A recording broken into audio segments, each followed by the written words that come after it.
Good morning, everyone. It's Robert from On My Turntable. Hope you're having a great morning this morning. It's Monday morning. I wanted to continue my look at Van Halen, the Sammy Hagar years. Before I get into it, please hit the like and subscribe button below. Thank you to all that have liked and subscribed so far. You guys have been amazing. I want to continue to put great content out there to be informative and to show you guys some great bands and artists that I have in my collection. So I previously looked at this great box set, the studio albums 1978 to 1984, featuring their debut album, Van Halen 2, Women and Children First, Fair Warning, Diver Down, and of course 1984.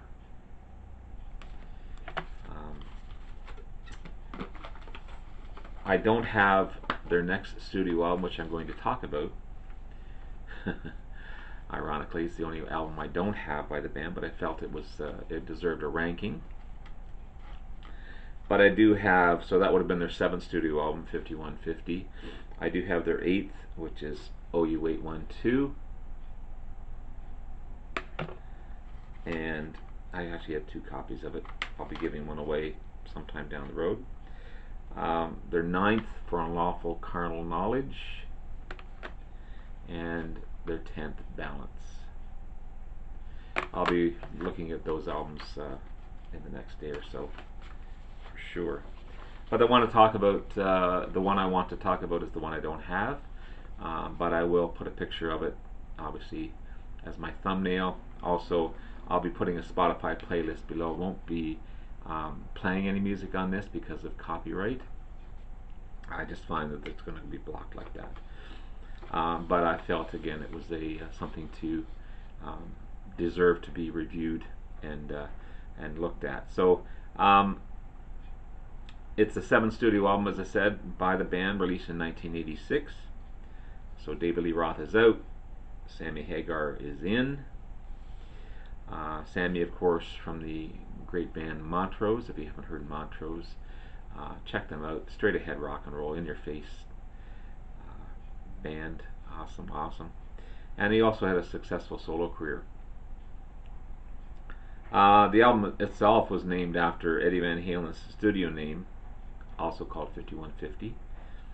And also, I didn't realize this till I looked it up. The California law enforcement term for mentally disturbed person. Okay. The album went straight to #1 on the Billboard 200, and it also surpassed 1984, who ended up to be #2, only to be beaten by Michael Jackson's Thriller, who ironically Eddie Van Halen played lead on that album as well. So it's kind of an ironic fact that the #1 album was Thriller, #2 was 1984, yet Eddie played on the #1 album. Kind of strange. Before deciding on Sammy Hagar as their lead singer, Warner Brothers wanted the band to discontinue the Van Halen name. I don't know why. Eddie and brother Alex, of course, declined that and refused to do so.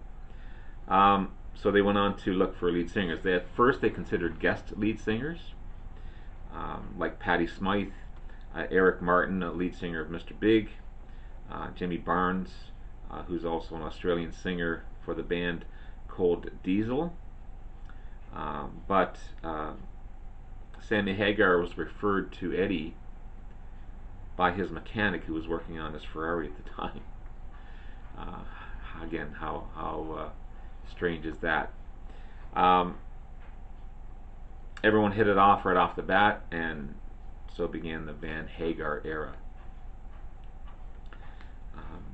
Hugely successful era by the band. It was 5150 was definitely a departure for the rock and previous 6 albums by the band. It also features numbers of love songs and ballads, which is not a bad thing. It's just completely different. It's almost like a new band compared to David Lee Roth's In Your Face frontmanship. Sammy Hagar was more of a serious singer and a straight ahead rocker. He could also play. It was also because of all the rumors and the hype and everything else with Sammy Hagar joining. Warner Brothers actually suggested to the band to change their name to Van Hagar. I didn't know that, but obviously they decided not to.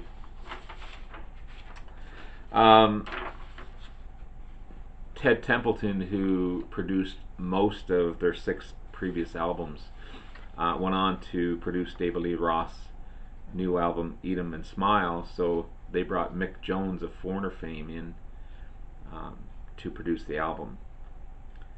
As I said earlier, the album was their first Billboard 200, the number 1 Billboard 200, and also Sammy Hagar's first number 1 album, sorry. It went platinum within a week. It was the fastest million-selling record in Warner Brothers history. Just shot up. So, song list. Here we go. Starts off with a song called Good Enough, just a straight-ahead rock and roll song. Sammy shines, and his vocals are much ahead of David Lee Roth, in my opinion. David Lee Roth filled in a lot of screaming and high vocals, that type of thing. On some of the songs he did shine, but Sammy Hagar's voice is so much better. So again, straight ahead rock and roll song. Sammy Hagar's voice is just amazing. Great start to a new era and a new album by the band. Then it hits off with a ballad, Why Can't This Be Love? It's a very serious ballad written by the band. Great track. They could write ballads just as well as they could write rock and roll songs, and it stands up for sure. Get Up, another one. Awesome intro by Eddie, of course. Another rock and tune by the band. Straight ahead rock and roll, in your face type of song. Dreams, a huge hit by the band. Another love song, but done Van Halen style, if that makes any sense. Stands up again, test of time. Summer Nights, great pop rock song. They rock it out with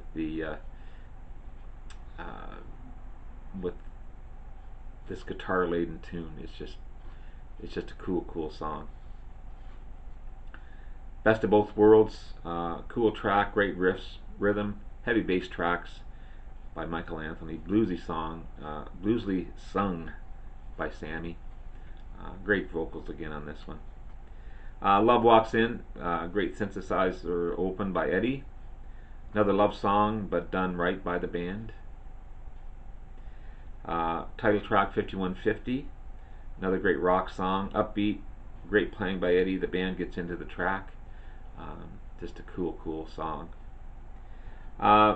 Finally ends with Inside. Maybe the weakest track on the album, in my opinion. Got a weird, funky opening, but heavy rhythm. They try to be funny throughout. I think they're talking throughout the intro of the song, almost like a Hot for Teacher type of talking. But to me, it's the weakest track on the album. So overall, it's a great debut. And I say debut because it's a new era, featuring Sammy Hagar, who seems to be a great fit for the band at that time. It stands up, it holds the test of time, for sure. And because of Inside, that weak track, the final ending track, it would have gotten a 10 out of 10 for me, but I gave it a 9 out of 10. I just think that one track, if they got rid of that track and just left the other tracks there, I think it would have been a 10 out of 10 album. But overall, check it out, 5150. Great album. Next, I'll be reviewing what's the next on the list here? Oh, You Wait 1-2. So we'll have a look at that one and see how it ranks. But that's it for 5150. Again, please hit the like and subscribe button below. Thank you to all that have liked and subscribed so far. You guys have been amazing. Thank you again for all your great comments. I'll continue to respond to those comments as best I can. And let's keep on rocking. It's been great looking at Van Halen. You kind of put them on a shelf and forget about them after a while, but it's cool to bring them back out again and listen to them. So anyway, take care. We'll have a good day. I'll talk to you again soon. Bye-bye.